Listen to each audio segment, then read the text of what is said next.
Hello friends, Nayaswami Hriman here today. I have for you this poem which I selected from a library of poems by Paramhansa Yogananda. It's entitled My Prisoner, and it's dated August of 1937. And it goes like this. Long you hid beneath the static of my restless thoughts. Long you fled into the chambers of eerie ether. At last I found thee, hiding behind the quiet desert dunes of my desirelessness, fastened with strong cords of devotion. You are my prisoner. I'll keep you locked up in the dungeons of silence, fastened beneath the bars of my closed eyes. Beloved prisoner, I'll keep you enshrined on the altar of my secret songs.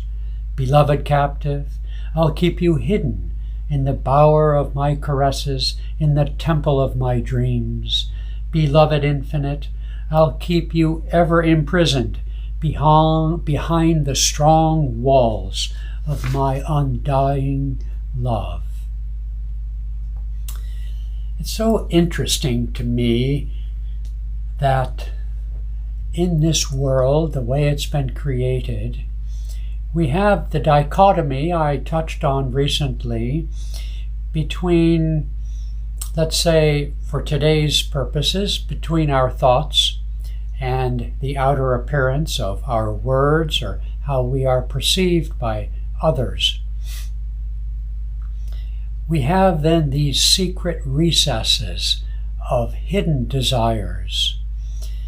And beneath all those desires, or perhaps you could say, motivating these desires, is an impulse, like a radio beacon, like the pulsing of a great sun, of seeking. Yogananda would tell the story, one I've never really researched, but he says the musk deer, and I suppose is the musk deer something one finds in the Himalaya of India? I believe it's true.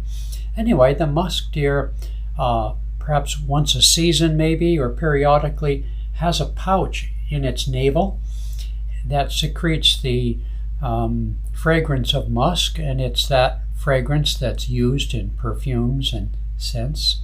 And the story he would tell, I suspect you've heard it, is that the musk deer goes mad trying to find the source of that beautiful fragrance. And in going mad and crazed to find it, and yet smelling it all around itself, it might even leap from a crag, from a mountain, and crash below and die.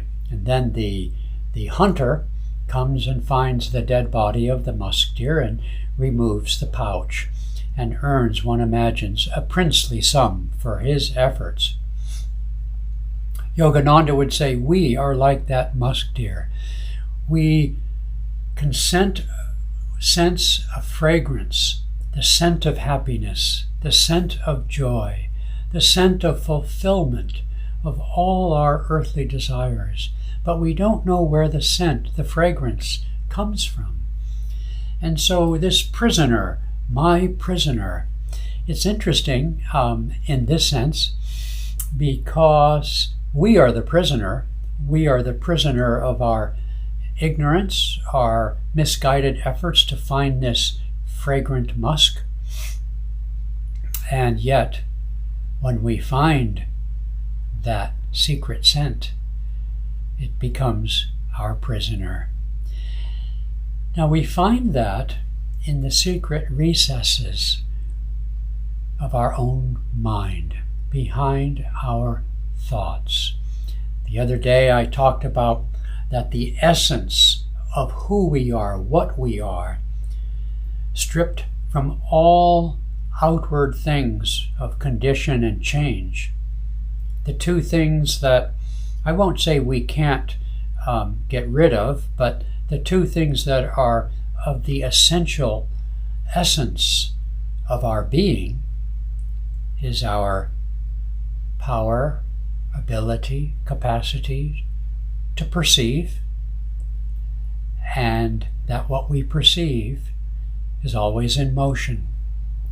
And when we peel everything away from the onion of outer forms and energy, we are left with our mind observing and our breath moving. Those two things are really the essence of meditation. Secreted then within these, and especially when these two begin to merge, when the knower and the knowing and the known, the object, become one united ray, this is when we find that prisoner. This is when we find that fragrance which becomes ours, and which we exude to others to the degree and to the extent that we steep ourselves in that bath, if you will, that fragrant bath of silence. How often we do so, we too will be like the musk deer, but unlike the musk deer, will know where it resides. And as we do so, we begin to notice, not only do we exude the fragrance of inner silence, of inner peace, of wisdom, of the bubble of joy, not only do we exude that, but in the very exudation of this fragrance, we begin to see that prisoner, we begin to feel that, smell that fragrance, we begin to perceive that everywhere, because it is everywhere, beneath all motion, beneath all perception, it is there. For most people, it has not yet become a prisoner. They are the prisoner of their senses and, their mind and memories, etc., ego. But this beautiful poem is for those who want to make a captive that inner silence, that inner peace.